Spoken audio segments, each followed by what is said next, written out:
Et merci aux bibliothécaires d'avoir montré ce site, parce que c'est très courageux. Souvent, quand on intervient, les DAC, c'est entre professionnels de la profession, en fait. Donc ces sujets, je crois qu'il y a une seule autre UP en France qui a abordé ce thème des politiques culturelles.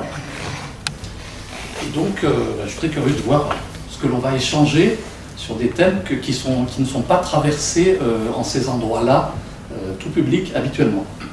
Donc je me placerai du point de vue des collectivités publiques, de la personne publique évidemment, pour avoir officié, effectivement, comme l'a dit Céline, alentour, en milieu périurbain, urbain, rurbain et métropolitain.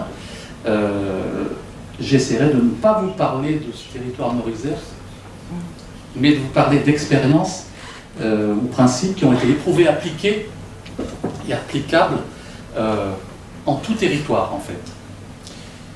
Donc, par rapport à l'énoncé original, Pascal Bonnier-Challet ayant évoqué l'écologie culturelle, le thème annoncé est celui prévu, sauf sur la permaculture. Elle s'y est épanchée longuement, donc je n'y reviendrai pas.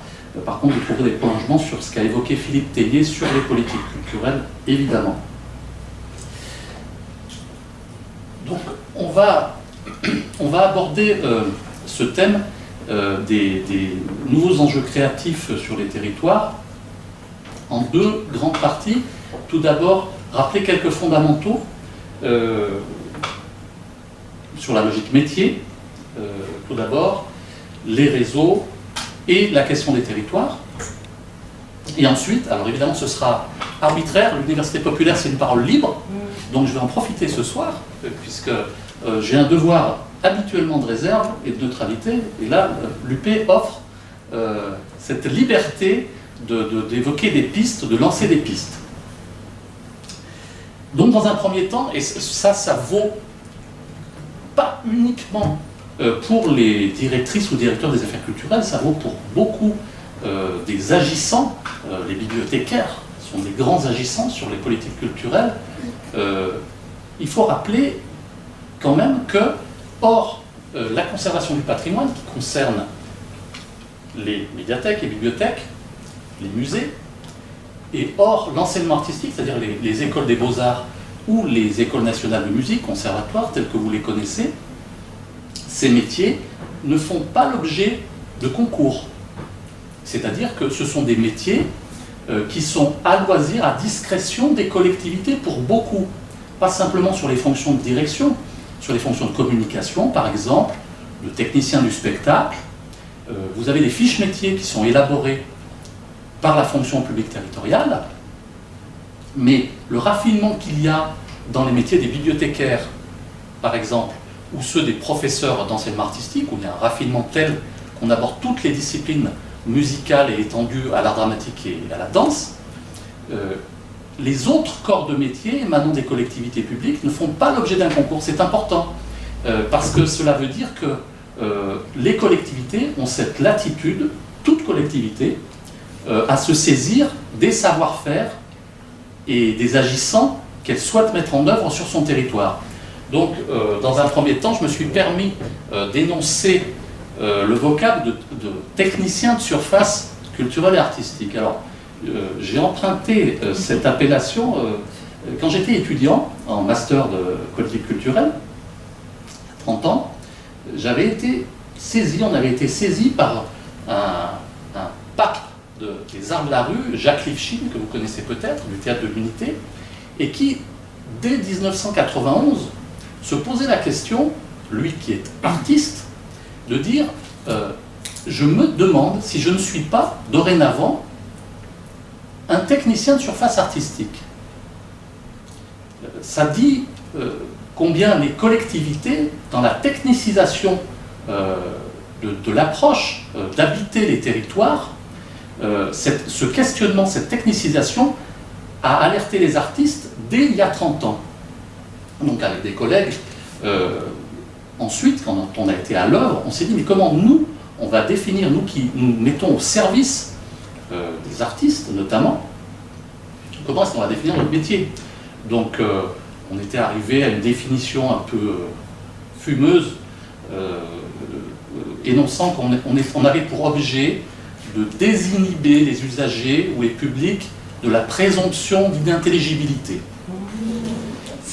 Ça se comprend, nous on se comprenait, entre professionnels, ceux les plus à l'écoute étaient à même de l'entendre, mais ensuite on s'est dit, tiens, pas seulement avec des publics, mais avec des collègues par exemple, dans des collectivités, se définir comme technicien de surface culturelle et artistique,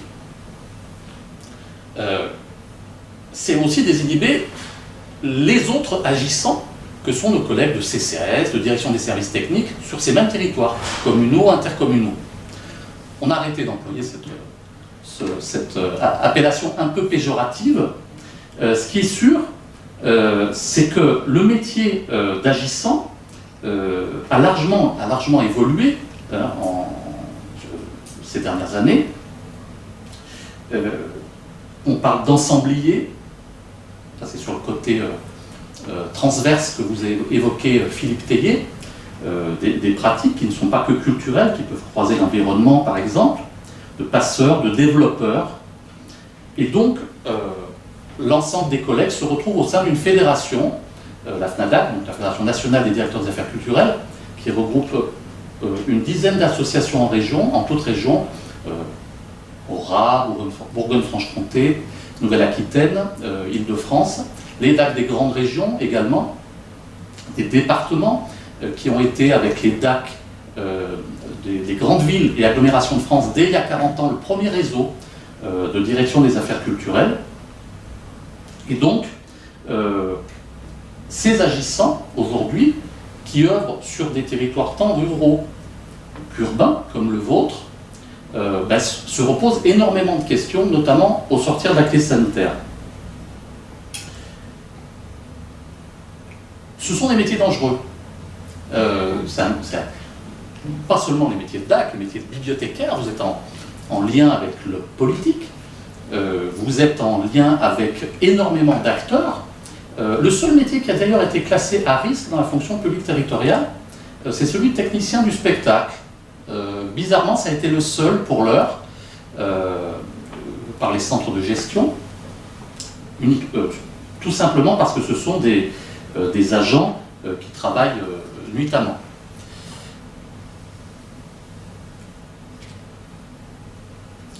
Donc il me semblait important de partir de la logique métier, d'abord de définir un peu qui sont ceux qui agissent. Ça vaut également pour des acteurs dans les collectivités publiques que vous voyez quand vous allez au spectacle, des chargés de relations publiques, des gens que vous ne voyez pas, qui s'occupent de comptabilité.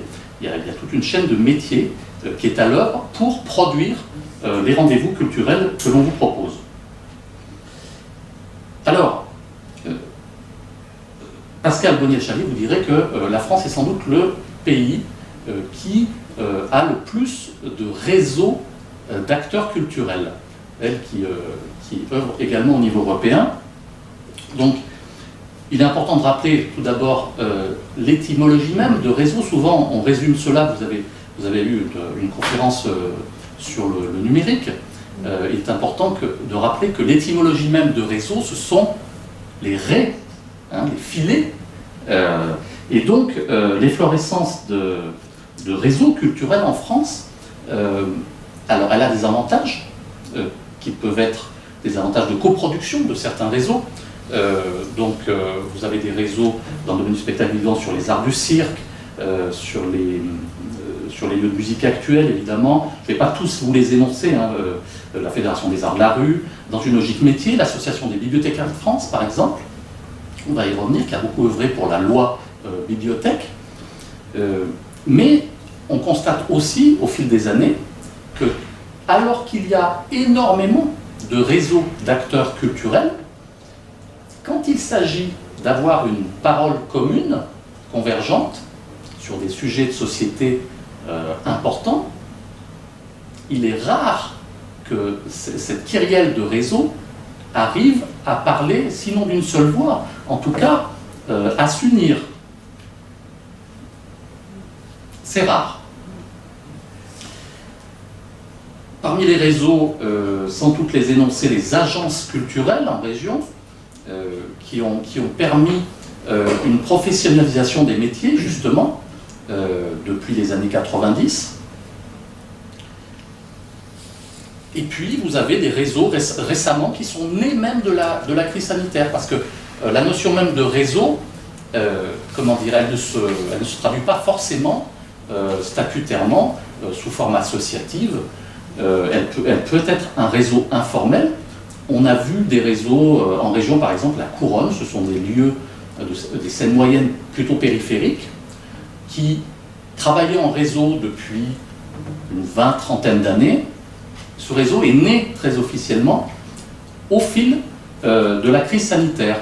De même, un réseau dans le domaine plutôt des médiathèques-bibliothèques, le réseau Ampli, sur le domaine d'image et son, s'est constitué en association, alors que les référents image et son, les discothécaires, vidéothécaires, travaillaient, réseautés depuis des années, sans avoir besoin forcément d'être au sein d'un réseau constitué officiellement.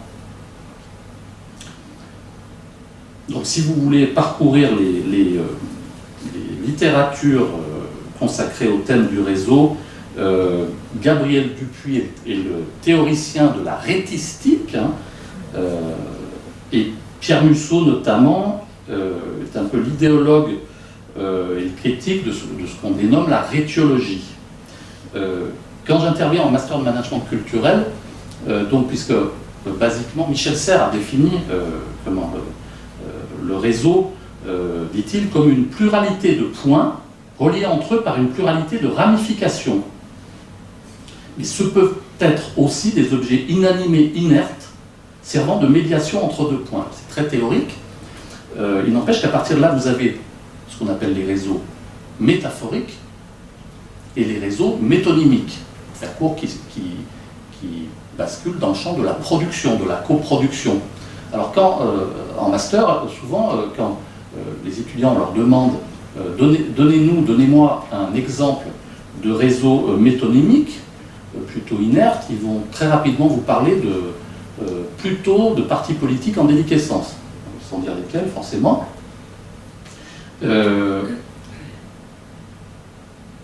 Alors qu'en fait, vous avez des réseaux, par exemple, le ministère de la Culture, dès il y a une vingtaine d'années, a institué un Conseil national des professions du spectacle, le CNPS. Cet outil n'est jamais utilisé. Donc, c'est dire que les professions culturelles se rassemblent souvent sur des logiques qui coproductives, qui de métiers, pour ne pas dire corporatistes, mais pas forcément en relation directe avec les publics.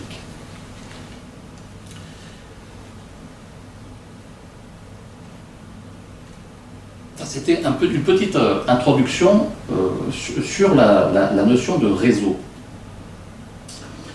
Sur cette base-là, les collectivités, bien souvent, comme dans d'autres domaines, vont avoir une logique de marque sur leur territoire, sur le champ culturel. Donc je me réfère à un ouvrage que vous trouvez dans les collections du réseau des médiathèques, de Roger Brunet, Les Nouveaux Territoires, qui est récent, de 2020, qui est passé plutôt inaperçu. Nouveaux territoires, les nouveaux noms de la France.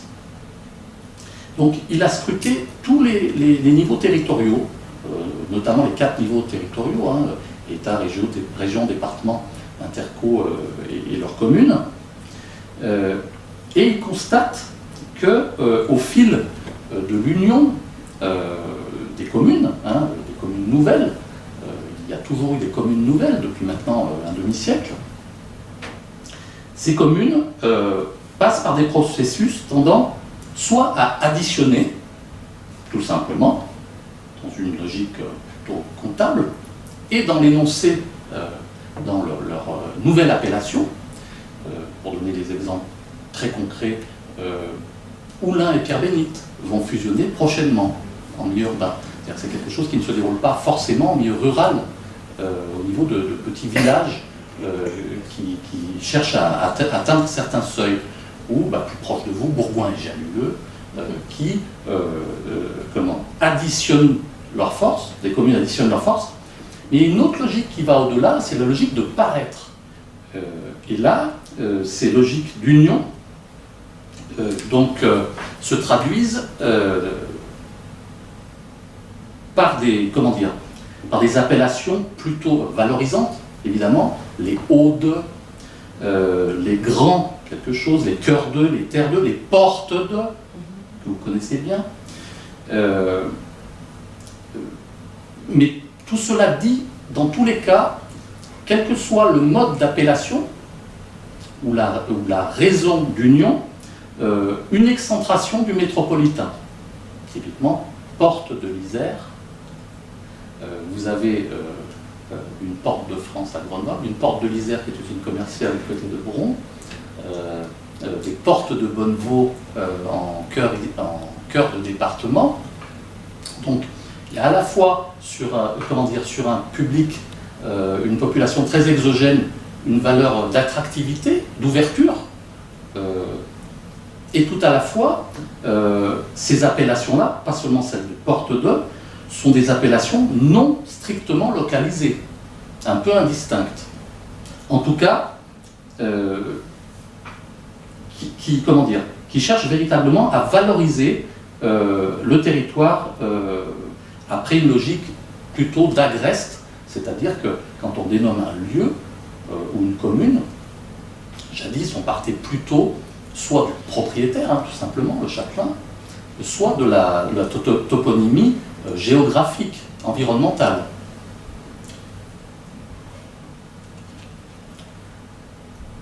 En arrivant, j'ai aperçu une affiche d'ailleurs, Cap ou pas Cap, qui semble être une nouveauté, et ça m'a fait sourire parce que, ça dit, il me semble, qu'on veut dire aux habitants, aux citoyens, qui sont acteurs du territoire.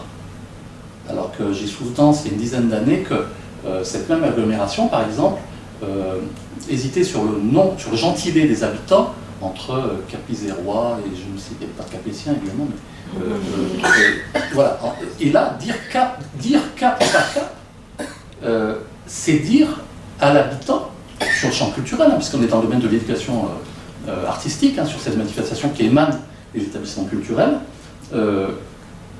on veut réhabiter avec vous, réincarner par vous, les usagers, les habitants, le champ culturel.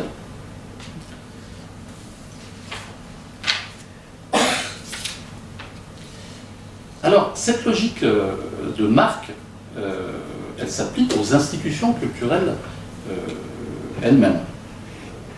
Les théâtres, les musées, tout établissement culturel. Un établissement ou un nom de festival véhicule des valeurs d'appartenance ou des valeurs créatives tantôt.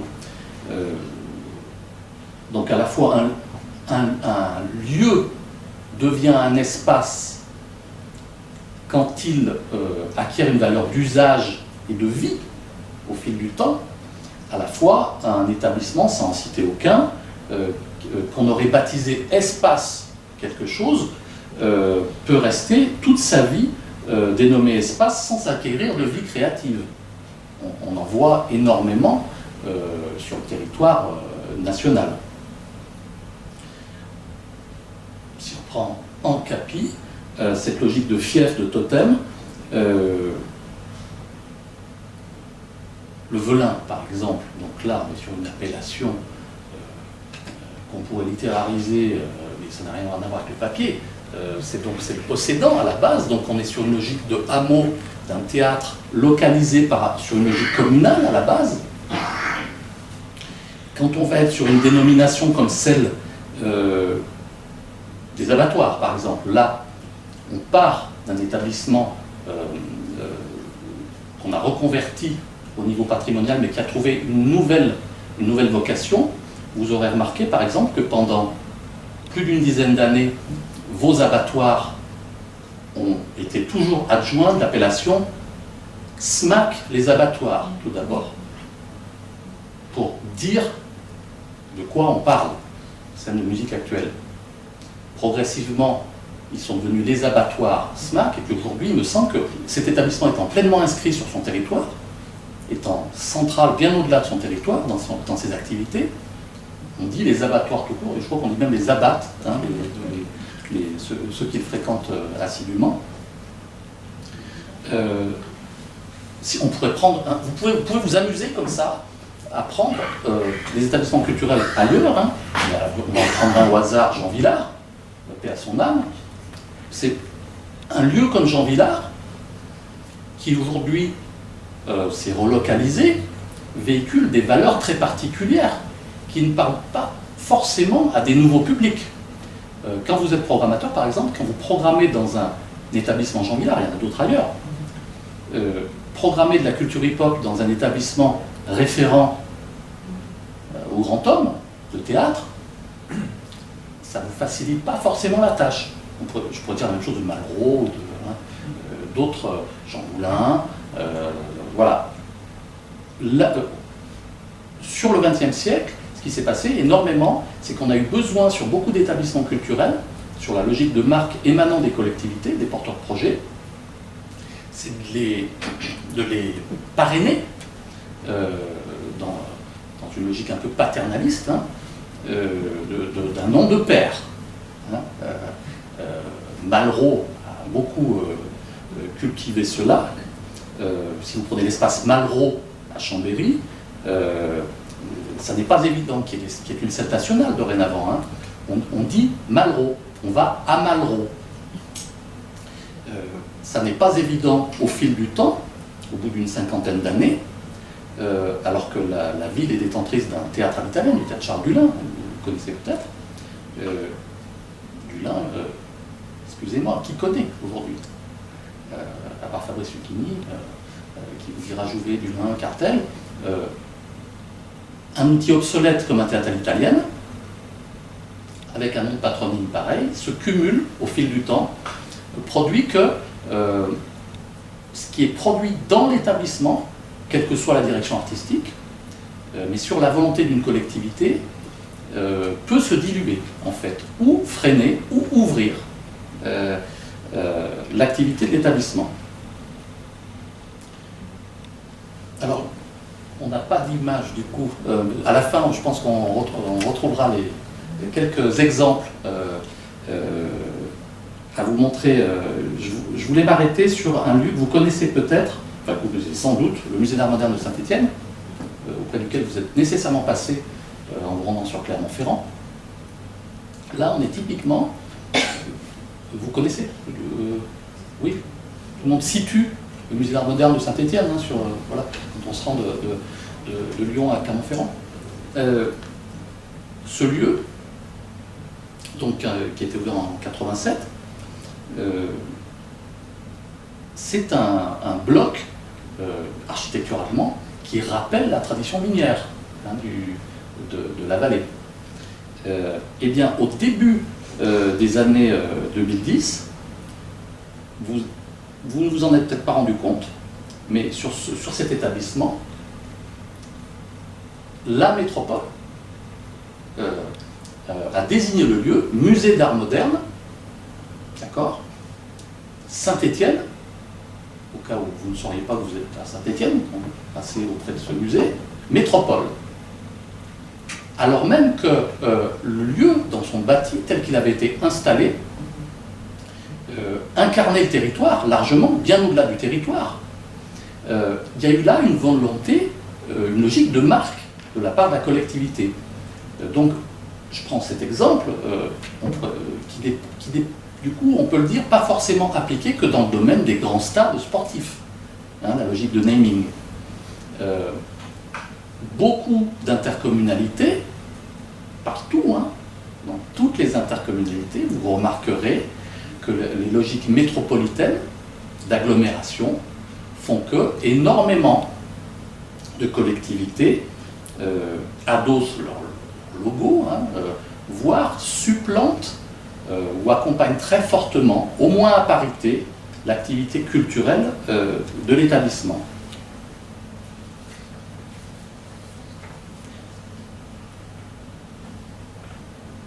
Évidemment, heureusement, il y a des exceptions.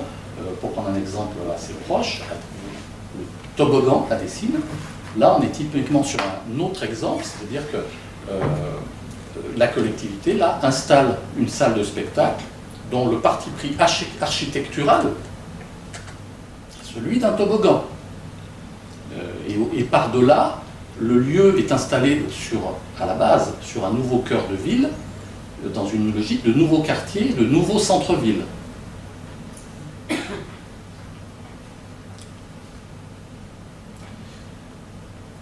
Alors, avant d'aborder en deuxième partie quelques propositions, quelques pistes qui peuvent être explorées sur le plan des logiques créatives, donc après avoir abordé la logique métier, la logique réseau, la logique de marque et de territoire, donc il est important de rappeler les lois sur lesquelles doivent ou peuvent s'appuyer les collectivités. Alors, Philippe Théier, la dernière fois, vous avez beaucoup parlé de la loi NOTRe, mais il y a deux lois notamment qui me semblent très importantes sur le plan de la création et des politiques culturelles. C'est la loi de 2016 sur la liberté de programmation, alors qui est consacrée aussi à l'architecture et au patrimoine, qui résultait à vrai dire des attentats, en termes des attentats de Charlie Hebdo, qui avait précédé. Mais cette loi, en 2016, donc, elle rappelle, elle confie aux collectivités la mission de veiller au respect de la programmation culturelle et artistique, en rappelant deux fondamentaux. La liberté artistique. Donc le texte prévoit que la politique en faveur de la création artistique poursuit l'objectif de soutenir l'existence et le développement de la création artistique sur l'ensemble du territoire, encourage l'émergence et le renouvellement des talents et de leurs modes d'expression, en concertation avec les acteurs de la création artistique et en veillant au respect de la liberté de programmation artistique.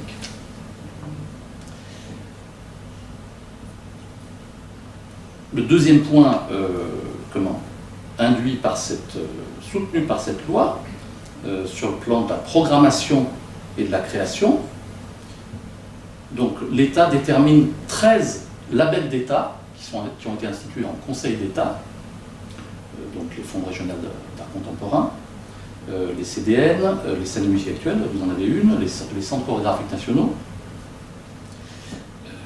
les CNAR, dans le domaine des arts de la rue, les opéras, les orchestres nationaux en région, les pôles nationaux cirques, les scènes nationales, il y a même les scènes dédiées aux arts de la marionnette qui sont pris en compte.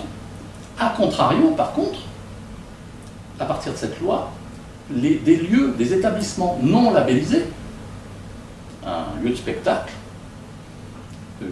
qui ne serait pas labellisé, qui ne serait pas parmi ces 13 labels nationaux, n'existe pas sous ces auspices. C'est-à-dire que, dans l'absolu, une collectivité n'a pas l'obligation de prôner des valeurs de liberté artistique, de liberté de programmation et de création. Alors, c'est important de le rappeler parce qu'actuellement, il y a quand même plusieurs phénomènes qui se déroulent dans la continuité, en contre-coup de la crise sanitaire. Donc, d'une part, il y a un petit peu une inflexion sur les programmations quand même, pour aller vers des programmations, pour faire court, que l'on retrouve chez soi sur écran. Il y a quand même cette inflexion qui préexistait déjà, mais qui est de plus en plus aiguë. La loi rappelle aussi qu'en termes de gouvernance, souvent ces établissements disposent de financements croisés et elles obligent, elles incitent les collectivités, sur le plan du recrutement, à être dans un dialogue approfondi. Mais on a vu récemment des collectivités se passer, qui disposaient de labels nationaux, et se dire, mais finalement, pour la subvention dont je peux disposer, je préfère encore m'en passer. Et au fil de mon établissement, mon théâtre, de mon centre culturel, je préfère faire appel à une tête d'affiche, par exemple, pour mener la programmation. On ne le voit pas uniquement sur ce que les cartographes politiques appellent l'autoroute RN en PACA. On le soit sur le territoire français tout entier. Hein. C'est une tendance quand même véritable aujourd'hui qu'il ne faut pas occulter. Alors, juste une incise sur la loi NOTRe que vous avez énoncée, dont vous a parlé Philippe Théier. Il vous a dit que le bloc communal, les villes, demeurait l'échelon le plus important en termes de décentralisation culturelle et de moyens dédiés. Hein. C'est à partir de cette base-là qu'avec les intercos, avec les métropoles, au sein des métropoles, se déploient les politiques culturelles. Il y a des grandes inégalités. Vous prenez l'Île-de-France, le ministère de la Culture consacre 80% de son budget des établissements franciliens, ce qui fait qu'une ville comme la ville de Paris est finalement un budget culturel très faible en regard d'une offre qui est pléthorique. Plus proche de nous, en métropole de Lyon, récemment encore, sur le champ du spectacle vivant, vous avez environ 80 salles de spectacle. 6 millions sur 8 millions dans le domaine du spectacle vivant n'étaient dédiés récemment encore qu'à 6 lieux au sein de la ville de Lyon, les grands établissements. Opéra, TNP, alors il y a une péréquation qui se met en route actuellement, mais il y a des vraies inégalités. Donc il y a des cartes qui sont rebattues au niveau de l'aménagement des politiques culturelles. Quand actuellement, par exemple, la région Auvergne-Rhône-Alpes dit on ne va pas forcément aider les dispositifs qui préexistaient depuis maintenant une trentaine, quarantaine d'années, tout en disant on va aller vers une meilleure desserte de territoires éloignés, empêchés. C'est difficilement discutable, puisque ça va vers une meilleure décentralisation des moyens en faveur des territoires. Deuxième loi qui est importante et qui a été instaurée voilà un an dans le domaine des bibliothèques, des médiathèques, dite loi Robert, du nom de la sénatrice qui l'a défendue, dont on avait beaucoup parlé au Sénat précédemment sur les extensions d'horaires des médiathèques. Mais la loi Robert, elle a consacré vraiment le rôle essentiel des bibliothèques, que l'on connaissait, leur organisation territoriale. Dorénavant, les médiathèques sont libres d'élaborer les orientations générales de leur politique documentaire. Elle était déjà, dans les faits.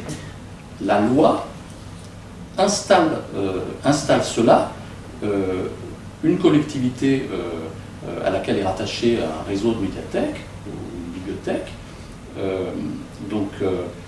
doit simplement présenter en conseil municipal ou d'agglomération la politique documentaire, mais sans obligation de vote. En tout cas, c'est une vraie reconnaissance qui manquait. Donc liberté d'accès, gratuité, sanctuarisation des bibliothèques départementales aussi, hein, celles-ci ayant achevé leur travail sur les départements, paradoxalement, et les communes et les intercos s'étant dotés d'établissements en la matière, il y avait un besoin de sanctuariser ce réseau-là, qui était menacé. Donc la loi Robert, après la loi sur les libertés de création, ce sont deux lois qui récemment, en toile de fond pour tous les acteurs culturels, les décideurs culturels, soit les élus, les directions d'affaires culturelles, les professionnels de la culture, ce sont des lois sur lesquelles ils peuvent s'appuyer, qui rendent leurs actions culturelles quotidiennes régaliennes, tout simplement, même si ça peut paraître du bon sens. Au fil de la loi sur les bibliothèques, il y a une incitation à la logique de tiers-lieu.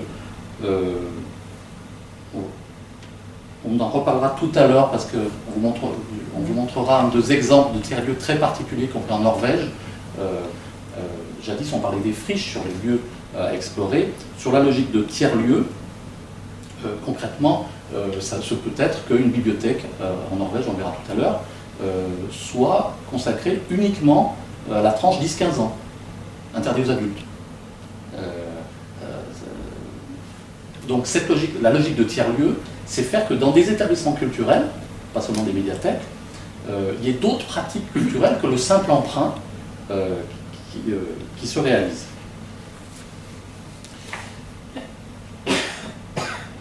Récemment, j'ai eu l'occasion, là où je travaille aujourd'hui, par exemple, d'instiller une petite logique de tiers-lieu grâce à la métropole de Lyon. On a pratiqué du prêt d'instruments de musique. Il y avait 2-3 lieux en France qui s'y sont risqués. Pendant 6 mois, il y avait un parc instrumental,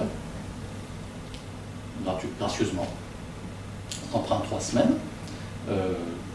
Un exemple comme celui-ci amène d'autres pratiques, d'autres publics, d'autres échanges au sein d'un établissement culturel.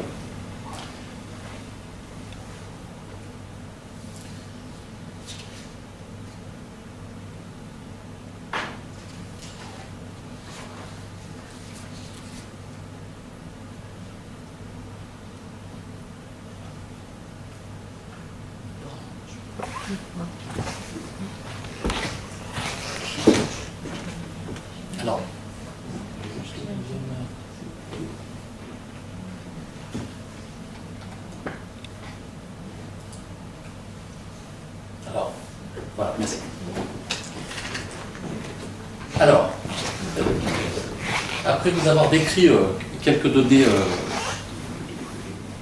essentielles sur le paysage des politiques culturelles, on va passer dans un deuxième temps à quelques propositions dans ce paysage qui est en pleine mutation actuellement. Donc, dans un premier temps, les résidences. Donc, la pratique de résidence, c'est quelque chose qui s'est développé énormément ces dernières années, pas seulement dans le domaine du spectacle vivant, dans le domaine également de la lecture publique et de l'écriture.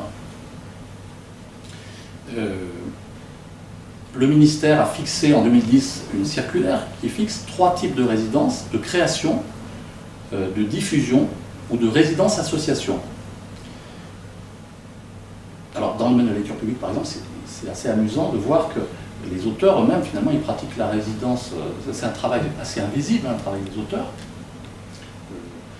Souvent il y a des sujets, Télérama tous les 3 ans fait un sujet sur les écrivains maçons, les écrivains boulangers, mais la notion de résidence, d'habiter un territoire, elle peut se décliner donc dans tous les domaines. À la base, c'est quelque chose qui est apparu dans les années 80, notamment en milieu scolaire et dans le domaine à partir du domaine chorégraphique, de la danse, et puis qui depuis a largement été adopté par les acteurs culturels territoriaux, sans pour autant fixer un cadre arrêté.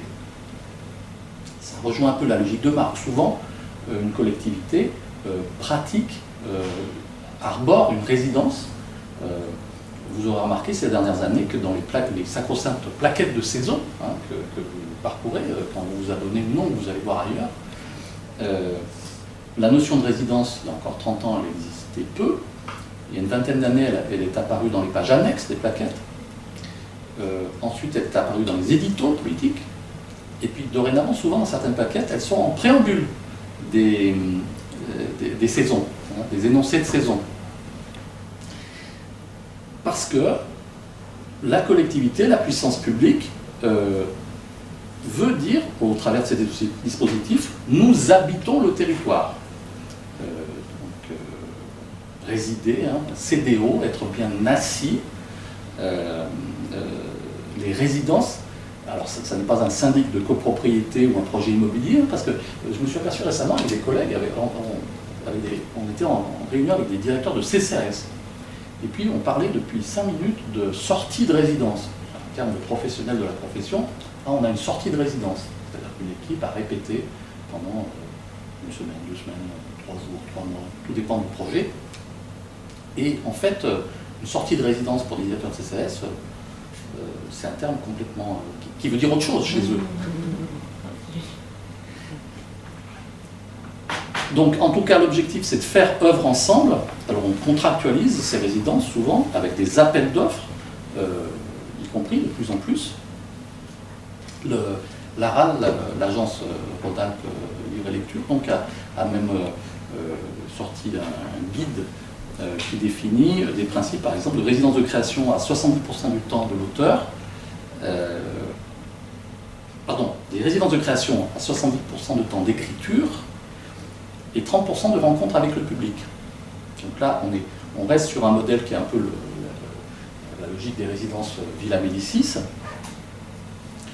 Il y a d'autres types de résidences qui sont des résidences mission, où là, 100% du temps dédié par les auteurs est en termes de transmission. Donc Brigitte Giraud, vous aurez la chance d'entendre prochainement, a notamment a contribué récemment pour les agences PACA et Bernard Naples à écrire des textes dans sa conviction de transmission, alors que les auteurs n'est pas des moindres, à prôner, à défendre les auteurs en ce sens.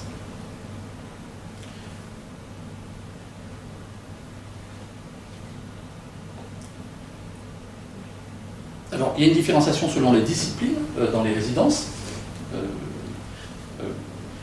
Donc, dans le domaine théâtre et danse, on parle d'accueil d'équipe, voire d'export des productions, des créations, des spectacles qui sont créés sur le territoire.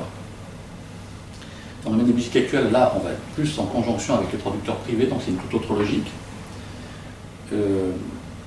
Dans le domaine donc, de la composition ou de l'écriture, là, on parle de travailleurs isolés, véritablement.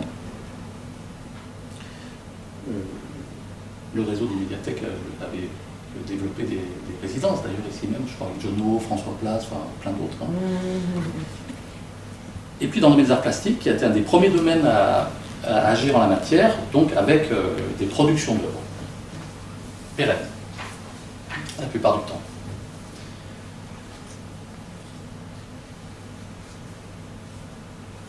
Donc si vous croisez la logique de territoire, de marque, dont on a parlé tout à l'heure, et la logique de résidence, la tentation a été grande, dans les villes moyennes notamment, dans les années 2000 et 2010, de nommer des artistes à la tête des établissements, quels qu'ils soient. Alors, d'une part, c'était scolairement, ça a appliqué le plan national qui avait été prôné par les centres dramatiques nationaux installés par Jeanne Laurent tout au fil du siècle précédent.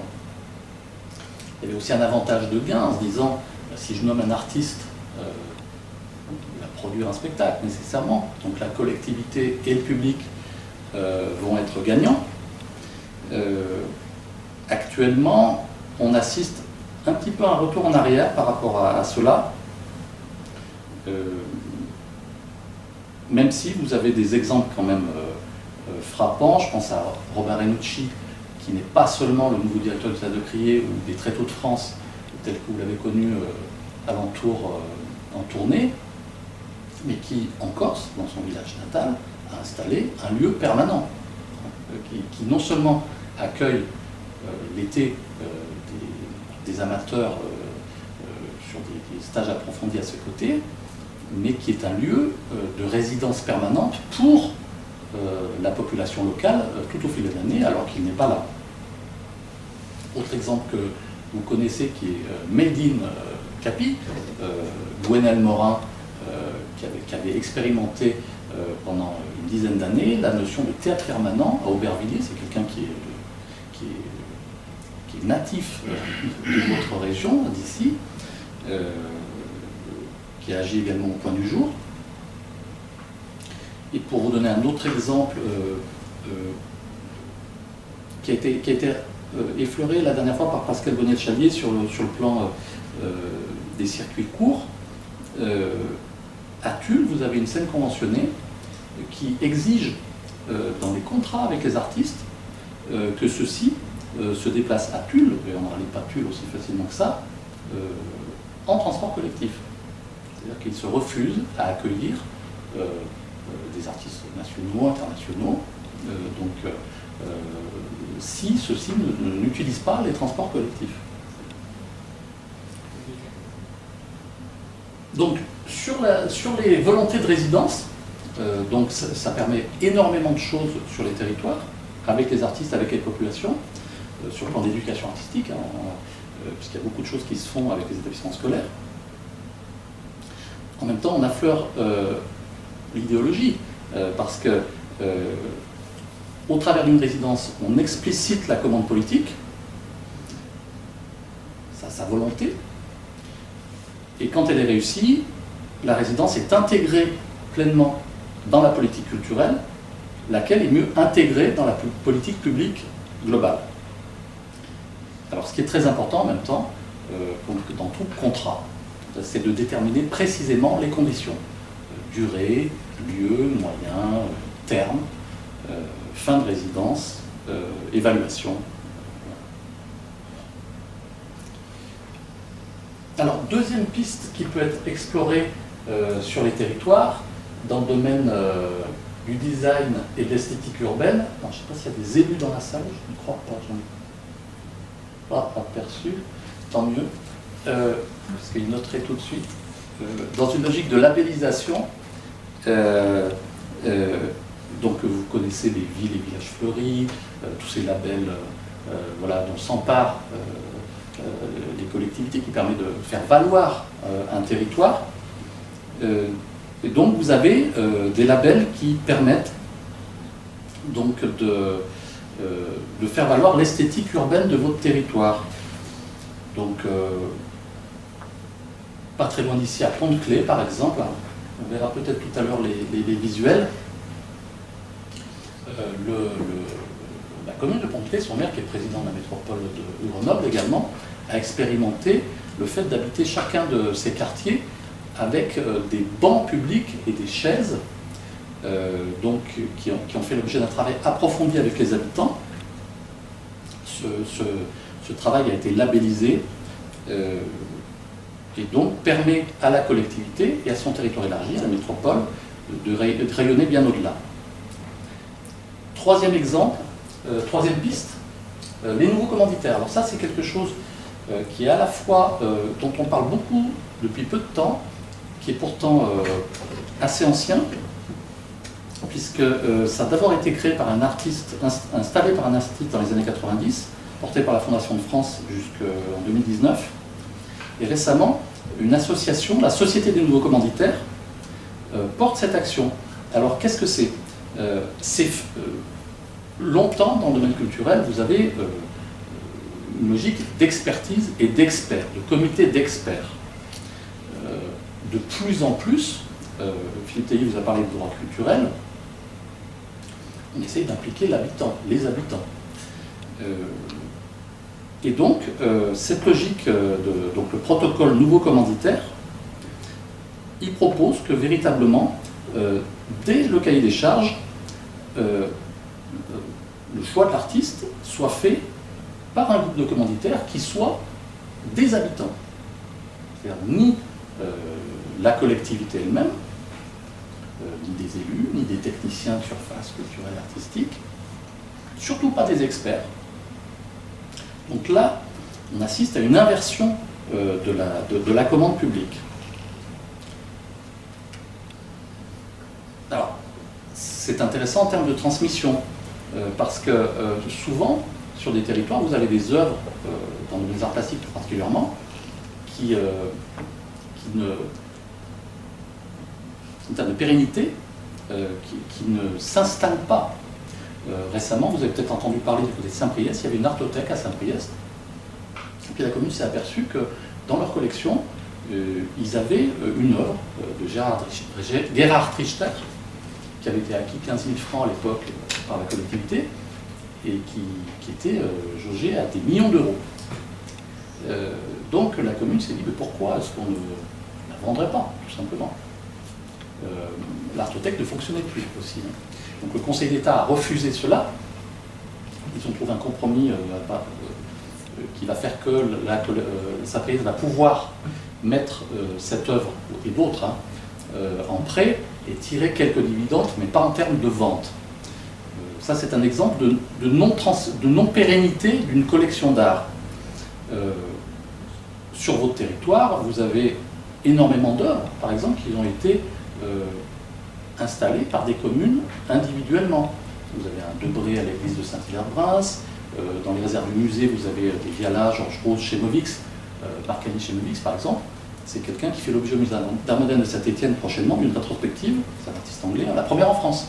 Il est dans les collections de dans les réserves de votre musée. Vous avez un Bertrand Lavier, l'objet d'art auprès de la médiathèque Capi de Bourgoin-Jallieu. Bertrand Lavier, c'est quand même le portail de la Fondation Van Gogh à Arles, c'est Lavier. L'hommage à Johnny par la ville de Paris récemment, c'est Bertrand Lavier. Il serait intéressant d'ailleurs de savoir si, à la fin, l'assomption de cette œuvre, est-ce qu'elle a été transmise à la Capi par la ville? Est-ce qu'elle est propriété de la ville ou de la Capi, par exemple? De la ville. De la ville. C'est un exemple intéressant parce que ça veut dire que donc on était là dans le domaine d'un 1% culturel, lié à la construction de la médiathèque. La médiathèque a été transmise au réseau d'agglomération, mais l'œuvre est restée à demeure au niveau communal. Et pourtant, elle participait de l'établissement. Donc, on peut considérer, par exemple, que cette œuvre est pas hors sol, mais elle est pourtant centrale. Là, on parle bien de l'assomption d'une politique de commande artistique. Donc le protocole nouveau commanditaire, il a pour ambition, par les habitants, pour les habitants, dès le cahier des charges, d'installer plus profondément, au long cours, les œuvres créées. Quatrième piste, le 1% travaux publics. Alors ça, c'est quelque chose qui, on peut l'espérer, fasse l'objet d'une loi. La Fédération des arts de la rue se bat énormément pour cela depuis une dizaine d'années. Donc qu'est-ce que c'est? Dit également 1% goudron. Donc vous connaissez le 1% artistique, donc qui avait été beaucoup promulgué par Jack Lang, alors qu'en fait le 1% artistique, il était créé en 1951 en fait. Donc le 1% artistique, lui, il avait financé 12 300 œuvres de la part de plus de 4000 artistes. C'était plus, comment dire, j'allais dire une politique communicationnelle. Il n'y avait pas de cahier des charges obligeant véritablement à ce que ce soit de fait 1% artistique de l'établissement qui soit distingué pour établir une œuvre. Donc la Fédération des arts de la rue, qui est une fédération très créative, milite pour le fait que sur tout établissement, pas forcément culturel, un 1% de travaux publics soit instauré pour créer une œuvre d'art qui puisse être pérenne, mais qui puisse aussi être dans le domaine éphémère du spectacle vivant. En tout cas, obligé à ce que les collectivités, alors tant dans le domaine des VRD, d'opérations d'urbanisme, de ZAC, d'opérations de renouvellement urbain, à l'exclusion simplement des bâtiments publics déjà concernés par le 1% artistique, donc consacrent 1% ferme de leur budget à la création, à une œuvre d'art. Donc il y a un gros travail de lobby qui est mené par cette fédération pour arriver à rendre cette démarche inscrite dans le marbre. Alors toutes les opérations nationales ne connaissent pas forcément le succès de la fête de la musique, des journées du patrimoine. Par exemple, la Fédération des arts de la rue, depuis maintenant une quinzaine d'années, tous les derniers, au changement d'heure, chaque fin octobre, installe un rendez-vous qui s'appelle le Rue Libre, c'est-à-dire des spectacles non-stop pendant toute une nuit. Tout ça pour dire que là, vous avez un réseau agissant dans son domaine qui est arrivé dans un premier temps à faire discuter cette proposition à l'Assemblée nationale, mais qui n'est pas passée encore en termes de loi. Donc prochainement, en tout cas, c'est la fédération Auvergne-Rhône-Alpes des arts de la rue qui va s'en emparer, qui devrait avoir un dispositif important de travaux publics qui se réalisera à l'échelle de la métropole de Lyon sur certains quartiers en renouvellement urbain.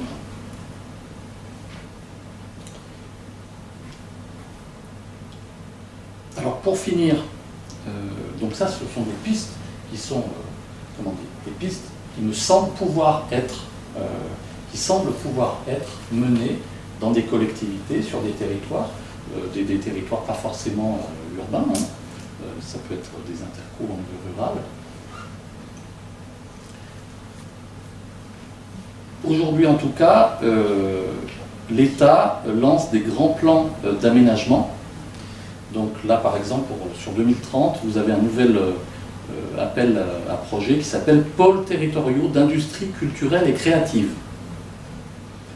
Donc 46,8 millions d'euros confiés à la Banque des Territoires pour des projets d'émergence d'initiatives mutualisées qui visent à structurer un écosystème territorial des industries culturelles et créatives de type pôle, cluster ou hub d'entreprise.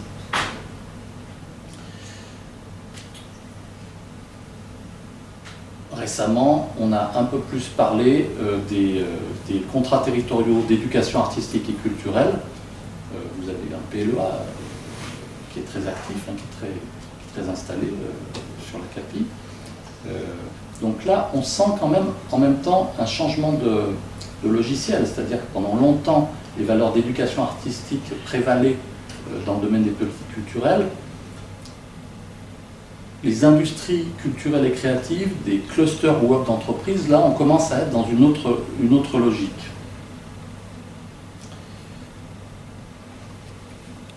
Alors, je ne sais pas si on pourra vous montrer, est-ce qu'on peut montrer? Oui, on peut. On va pour montrer une petite vidéo. Donc, moi le message que je voulais vous faire passer notamment, c'est d'investir les espaces, hein, vous l'aurez compris, les structures, pour avoir apporté pas mal de réseaux de structures d'instances. Si vous investissez, il y a des conseils locaux de développement, par exemple, pour faire entendre votre voix sur des projets culturels. Vous avez des conseils d'administration, au niveau des abattoirs, vous avez une représentation du public, par exemple, au sein du conseil d'administration. Vous avez des plateformes participatives, hein. Il y a des collectivités alentours qui incitent les habitants à faire des propositions de projets culturels, il faut s'en emparer. Conseils municipaux, évidemment, si vous voulez vous présenter, il faut croire aux politiques culturelles.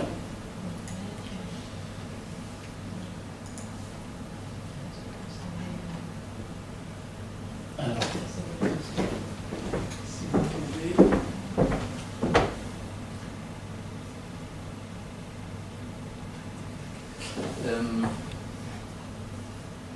descendre, s'il vous plaît. La vidéo, la toute dernière, vidéo Médic Reguer. Il y a un an, pendant la crise sanitaire, si vous vous rappelez, en janvier 2021, tout était fermé. Donc je vous ai... Ah, ça c'est déjà parti. Ah. Ah, zut. Ah, voilà. Bon, alors, imaginez ce qui se dit. Lorsque on a parlé des lois, des réseaux, c'est-à-dire des structures qui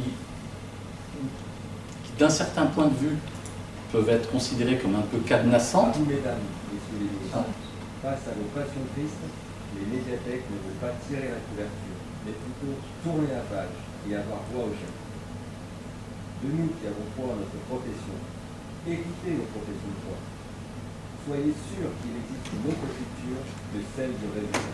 À une époque, on privilégie les vaches de la FNAC, à la drague, on s'attaque aux copies, pour devenir copilote, de vos projets pilotes, de l'underground au standard, du stand-up, stand-by. Nous voulons simplement assurer un service de standing, tout en restant libre. Exploitons les salles, exposons les toiles, explorons les modes, explosons les codes. Aucune case, aucune casse. À la Pléiade comme ce podcast, nous sommes des intermittents du spectacle. Sachez-le, il y a une société anonyme qu'on va transmettre à nos Et s'il la trouve anormale, on ne pourra s'en prendre qu'à nous.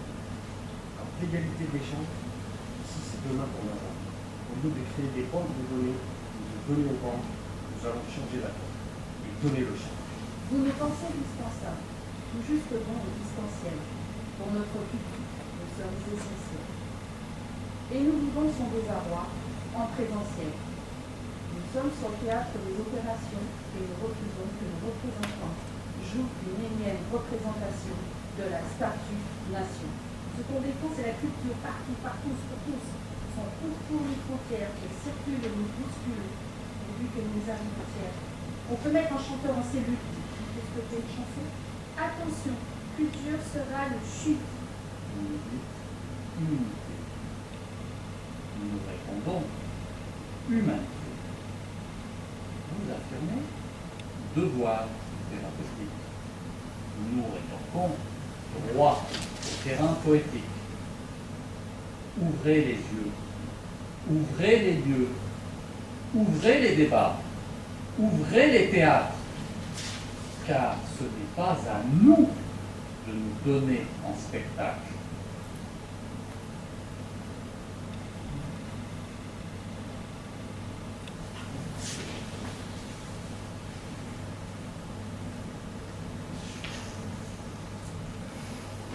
Alors, en fait, j'aurais préféré expliquer avant, à un moment où tous les lieux en France étaient fermés, en janvier 2021.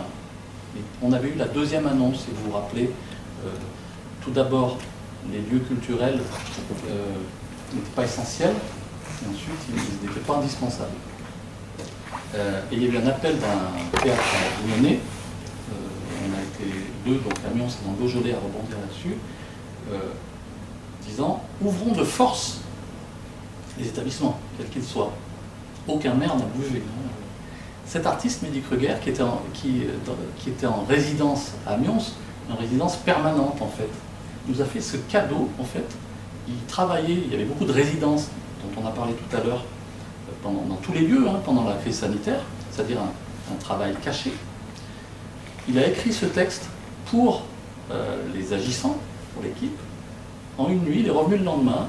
C'est même lui qui a filmé, il a écrit, filmé, disposé chacun.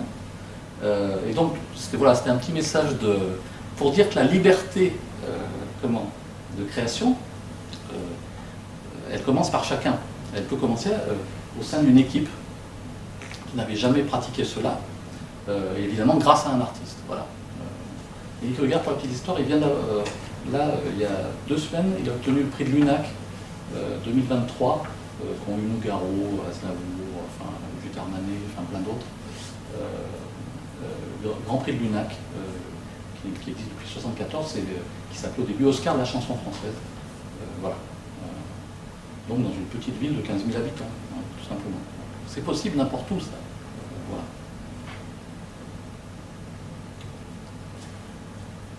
Voilà un petit parcours de pistes et de propositions, de fondamentaux qui habitent les collectivités et politiques culturelles sur un plan local comme plus large, intercommunal, métropolitain ou autre.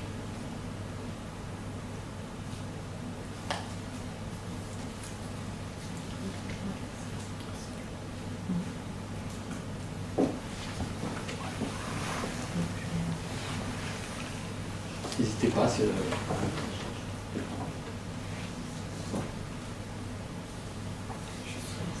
Est-ce qu'il y a des choses qui... Je sais pas. Déjà, merci d'avoir parlé des médiathèques, ça fait plaisir. Comme agissant, ça fait encore plus plaisir. Peut-être pour réagir par rapport à cette ambition d'aménager les politiques culturelles, quel que soit le territoire, peut-être une remarque et une question. En fait, on a un éternel problème dans l'aménagement, je dirais, des services culturels. C'est cette sorte d'accumulation. Tu parlais des strates territoriales, communes, interco, métropole, et puis ensuite département, ou moitié département, hein, parce que le Rhône a été amputé récemment la moitié essentielle de son territoire, plus les régions, plus l'État déconcentré, l'État central. Donc ça fait un certain nombre de strates et on a cette éternelle question de comment, tout en créant des couches supplémentaires, articuler les politiques culturelles et surtout les positionner à l'endroit le plus pertinent. Voilà. Et là, tu as énuméré un certain nombre de pistes qui permettent de tracer en fait des réseaux, des aménagements, des projets qui incluent les populations, etc. Mais il y a quand même cette question, comment articuler nos politiques et comment gérer les compétences. Ici, à la CAPI notamment, on n'a toujours pas résolu, depuis 15 ans, l'articulation des compétences municipales, associatives et intercommunales. Comment tu te positionnes par rapport à ça? Est-ce que tu penses qu'il faudrait un grand Manitou comme l'État pour mettre bon ordre là-dedans, en mettant des labels, en finançant ou pas? Est-ce que c'est du ressort des acteurs culturels eux-mêmes de mieux s'organiser ensemble? Ou est-ce que c'est... Enfin, à quel échelon on peut intervenir pour résoudre ce problème-là? Alors, il semble qu'il n'y a pas une solution, la question est très vaste. Simplement, l'État, il est modélisant, donc ça permet sur des territoires de construire des établissements, de mener des politiques d'action, quand les collectivités s'en saisissent. À partir de là, dorénavant, et notamment avec des lois récentes, celles qu'on a évoquées, ça laisse une grande latitude aux territoires, aux collectivités elles-mêmes, de construire leurs projets par elles-mêmes, en dialogue avec, en cofinancement avec, mais la volonté elle-même, d'autant qu'au fil des années, aujourd'hui, toutes les collectivités locales, même les plus petites, même quand elles ne sont pas dotées d'un établissement culturel, professionnel, elles sont à même de se saisir soit de dispositifs, ou de dispositifs très particuliers, parce que ce sont des dispositifs avec l'État et les autres collectivités, les gérants des groupements et autres, privés également, de bâtir leur projet culturel sur le territoire qui détermine. Alors après, la grande question sont les interterritoires, selon d'où on se place, où l'on est, où l'on agit. C'est-à-dire qu'effectivement, la grosse difficulté, c'est de créer le carrefour d'échange où vous avez la collectivité et ses établissements et ses professionnels et les artistes, les propositions artistiques, soit de collectifs, d'artistes individués, et puis les partenaires associatifs ou privés, entreprises. Ça, c'est la grande difficulté.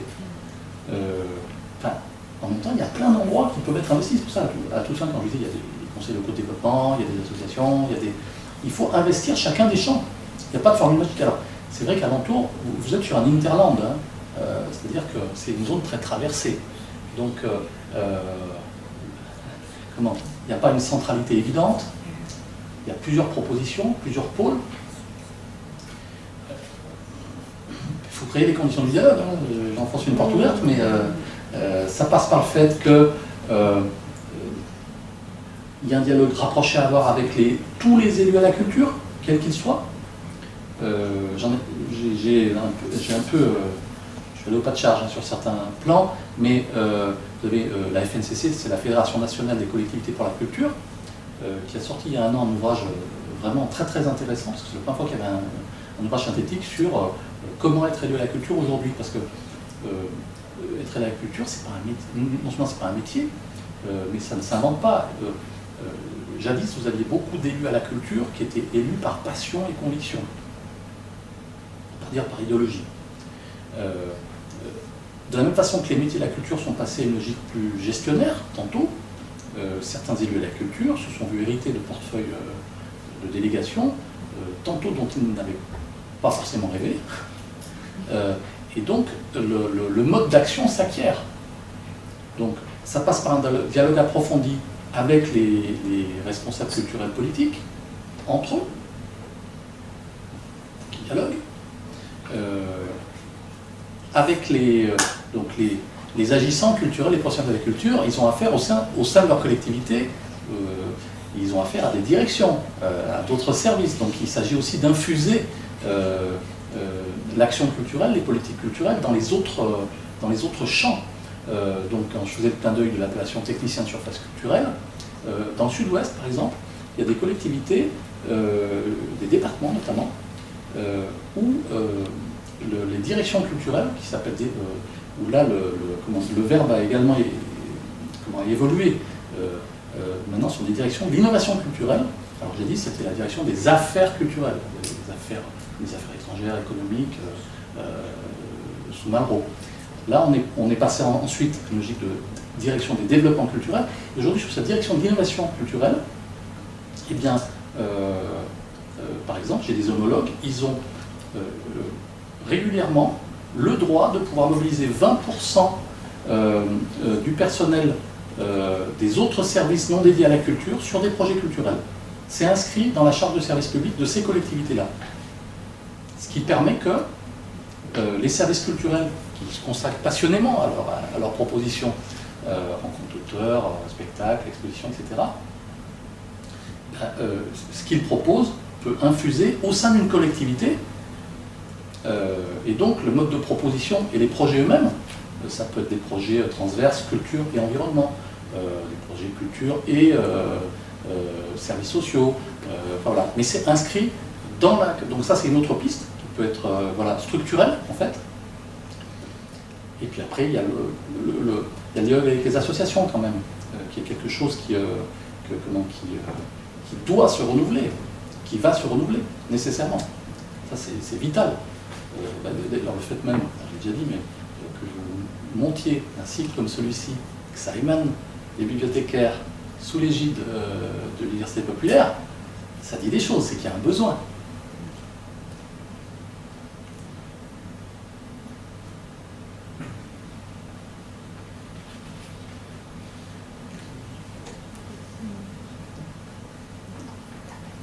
Moi, je ne connaissais pas. Est-ce que nous avons des labels d'État sur la CAPI? Non. C'est la SPAC, c'est les abattoirs. Ah, c'est ça. Oui, scène de musique actuelle donc. Il n'y a que celui-ci. Oui, parce que, alors, tu me diras si je me trompe, mais le Velin est scène conventionnée, mais c'est un label régional, pas national. Donc, art du geste, je crois, c'est ça? Mouvement. Ah, du mouvement, pardon.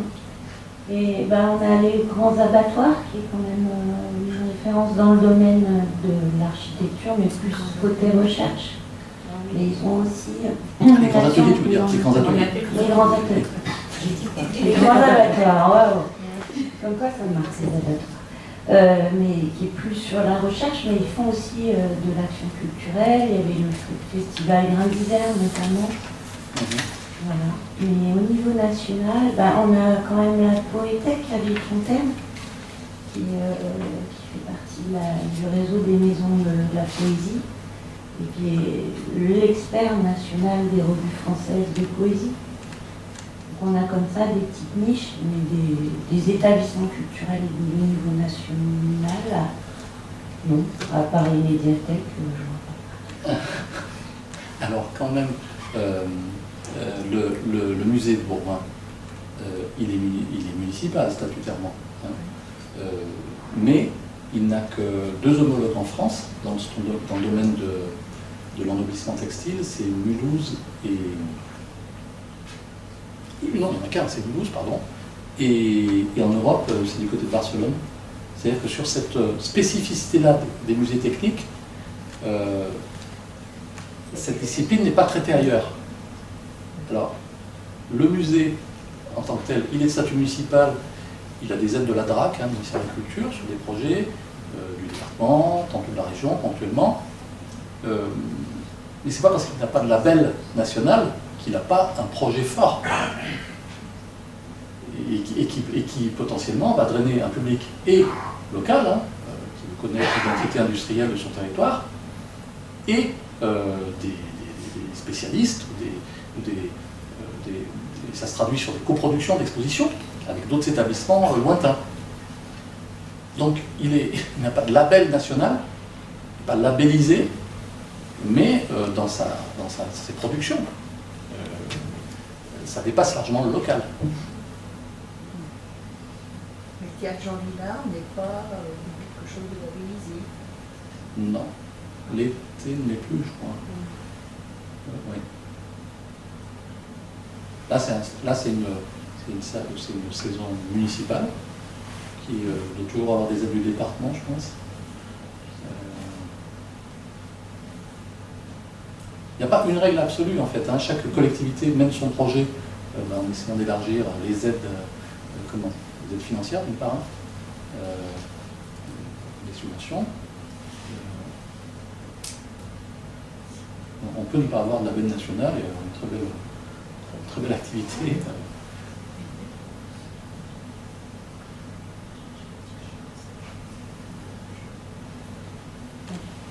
Moi, juste pour dire que c'est quand même une spécificité française, cet éclatement des associations professionnelles, et que effectivement c'est un sacré frein quand on veut militer pour défendre une partie de la culture, comme les bibliothèques. C'est clair qu'il doit y avoir, je sais pas, une bonne dizaine d'associations de bibliothécaires en France différentes. Donc il y a l'ABF, l'Association des bibliothécaires de France, mais il y a toute une kyrielle de petites associations de conservateurs d'universités, de conservateurs de bibliothèques et de conservateurs du patrimoine, de conservateurs d'État, de conservateurs territoriaux. Et ça ne facilite pas la représentation au niveau du travail parlementaire notamment. Il n'y a pas un seul interlocuteur qui peut parler au nom des bibliothèques en France. Donc c'est intéressant ta vision de la loi sur les bibliothèques. Toi tu la vois comme une loi assez protectrice pour défendre la lecture publique, mais elle a son revers aussi, c'est que quand on dit qu'on doit avoir l'accord du politique pour conduire une politique documentaire, on commence déjà à avoir des potentiels, enfin il y a le revers de la médaille, quoi. Notamment dans les municipalités extrêmes, on va dire, on peut avoir des élus, des présidents qui vont pousser telle orientation documentaire. Et on a vu les dérives que ça peut donner, notamment aux États-Unis en ce moment, hein, sur les lois qui passent dans certains comtés qui sont quand même assez effrayantes, quoi. Donc voilà, cette loi sur les bibliothèques, c'est une avancée, mais elle est quand même assez imparfaite, quoi. Il y a quand même, notamment sur la politique documentaire, soumettre à un conseil municipal les orientations d'achat de livres, de revues, etc., c'est à double tranchant aussi, quoi. Tu comprends? Oui, alors. Mais c'est normal qu'on n'ait pas le même point de vue. C'est que, en fait, la loi n'oblige pas à mettre. Comment dire, c'est présenté en conseil d'agglomération, en conseil communal, hein, si c'est une commune, mais ça n'est pas mis au vote, ce qui est une nuance importante. C'est-à-dire que, donc ça veut dire que c'est présenté à la direction, à l'adjointe, au maire, au président d'Interco, de métropole, mais ça n'est pas mis au vote. Alors, tu as raison sur le fait que, du coup, ça peut être refusé en bloc, dans l'absolu, selon la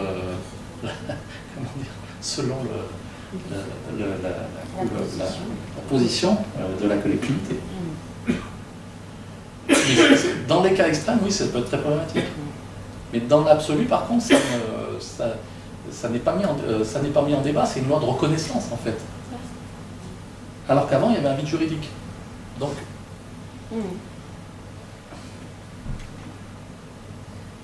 mais à mon avis, c'est le même problème pour n'importe quel champ culturel. À partir du moment où il y a une programmation qui est plus ou moins orientée, et ça se passe dans tous nos établissements, que ce soit un musée, un théâtre, il y a quand même une sorte d'exception culturelle dans ce domaine politique aussi, qui veut normalement qu'un programmateur soit relativement libre dans sa programmation, en respectant bien entendu la loi et voilà, en restant dans le domaine du supportable, on va dire. Mais c'est vrai que c'est un domaine où c'est difficile de légiférer, quoi. On n'a pas d'interlocuteur unique, on a des niveaux d'intervention qui sont assez mal définis, et puis on a un manque de représentation, enfin tu parlais des statuts, des acteurs culturels aussi, quoi.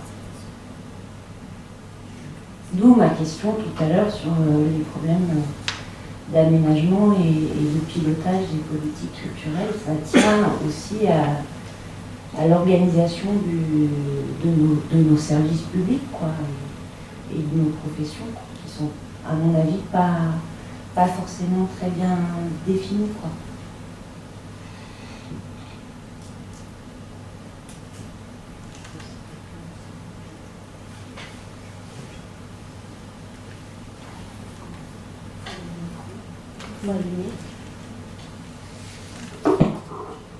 Je trouverais intéressant, comme tu l'as évoqué, d'en dire un petit peu plus sur les tiers-lieux. Il me semble que c'est vraiment un enjeu, ces espaces qui sont ni privés ni publics, ou effectivement qui sont parfois des tiers-lieux culturels ou des équipes artistiques s'approprient un peu des prérogatives de mission de service public dans parfois des territoires qui sont vraiment délaissés, avec des principes de résidence, d'accueil, de partage de lieux, de commun, de mise en place de droits culturels. Je pense que... Je crois que tu voulais citer des choses, je trouvais intéressant, que j'aimerais de les partager. Alors les tiers-lieux, donc troisième lieu dans l'appellation commune, donc à la base, en fait, c'est très britannique, c'était la maison, le travail et le pub. Le troisième lieu. À la toute base, c'est ça. En fait, après, ça a été théorisé. Bon. Ben là aussi, c'est un concept ouvert. Donc, ça dit de la part de l'État, quand il prône cela, quand il dit dans les médiathèques particulièrement, parce que ce sont des lieux de vie permanente, ce sont les établissements culturels les plus permanents dans leur vie par rapport à des établissements de spectacle vivant, par exemple, qui n'ont qu'un temps de vie au public réduit, hein, la plupart du temps, relativement. Donc, je ne sais pas si... Est-ce que l'on peut montrer une photo Je donnais l'exemple à Oslo, donc vous citez là sur la médiathèque interdite aux adultes. Là. Donc dans cette médiathèque, les enfants peuvent cuisiner, peuvent... un espace DJ, il y a... donc là, ils vont assez loin hein, dans le... Alors... C'est une série, pardon, à partir de la Oslo, voilà. Si vous pouvez, juste au-dessus encore, au-dessus, voilà, alcôve, voilà. Et à partir de là, donc, des vues de ces... Alors ça, c'est voilà, une alcôve, c'est Nautilus, ils ont créé dans la médiathèque un Nautilus pour les enfants. Ça, c'est un camion de... C'est un camion de bricolage. C'est dans une médiathèque, hein.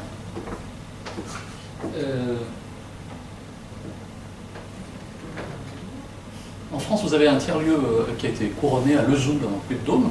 C'est une médiathèque qui a évidemment un service de prêt, d'emprunt, et puis au sein duquel il y a énormément d'autres propositions. Oui. Donc ça, c'est pour cuisiner, je crois. Voilà, on peut cuisiner au sein de cette médiathèque.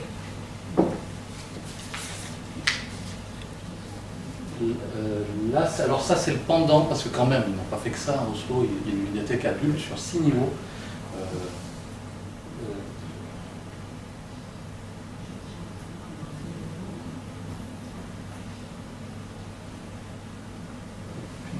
Oui, pardon. Là, c'est l'espace Digi, ça, dans cette médiathèque. Pardon. Mais des cabines. On est bien dans une médiathèque. Ah oui. Hein. Faire des petites salles. Et ça, non, récemment. Alors, là aussi, voilà, ça se construit. Comment ce sont d'abord les professionnels et il faut que les décideurs politiques en soient convaincus des propositions de leurs spécialistes, en fait. Hein. Ça ouvre aussi à des partenariats avec des partenaires associatifs, locaux, possiblement, dans ces établissements. Je ne sais pas si je réponds à ta... Si, c'était juste, ça me semblait important, effectivement, qu'on envoie des photos et que ça soit évoqué, parce que tu en avais parlé très brièvement des tiers-lieux, et je pense que c'est vraiment un enjeu, une évolution sur les questions de politique publique et de territoire et de place des habitants dans les politiques publiques. Quoi. La façon dont les habitants s'approprient un espace culturel. Oui, oui. Alors ce qui est quand même amusant, c'est que pendant longtemps, comme dans d'autres domaines, mais dans le domaine des politiques culturelles, on avait une logique de haut lieu. C'est-à-dire, ériger un établissement, quoi. Hein. Une ville existait avec son théâtre, son musée, son totem, quoi. Hein. Quand on dit tiers-lieu, c'est quand même le lieu qui est le tiers.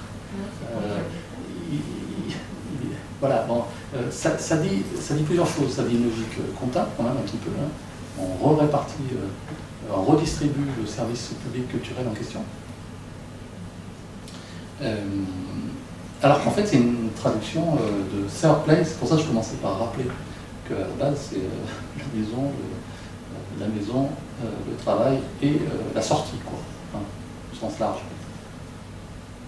Mais ça a été, voilà, repris, appliqué, théorisé. Alors qu'il y a, voilà, il y a 30 ans, dans une volonté de réexplorer les espaces, on parlait beaucoup des friches culturelles.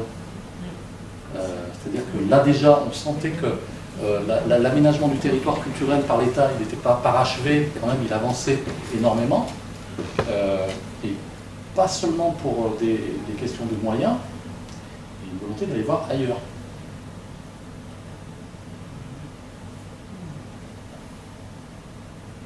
Et là aujourd'hui, la logique tiers-lieu, elle dit on revisite de l'intérieur nos établissements.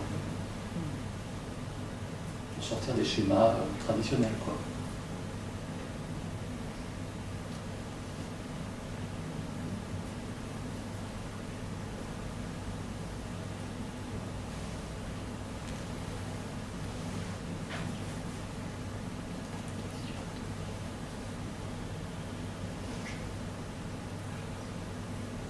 Est-ce qu'il y a des points sur lesquels, n'hésitez pas, est-ce qu'il y a des points sur lesquels ça n'était peut-être pas clair ou pas assez précis ou prolongement.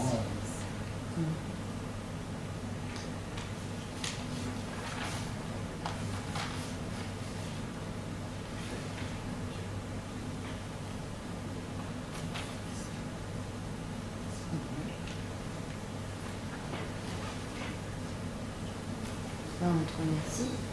Ben, merci à vous. Merci.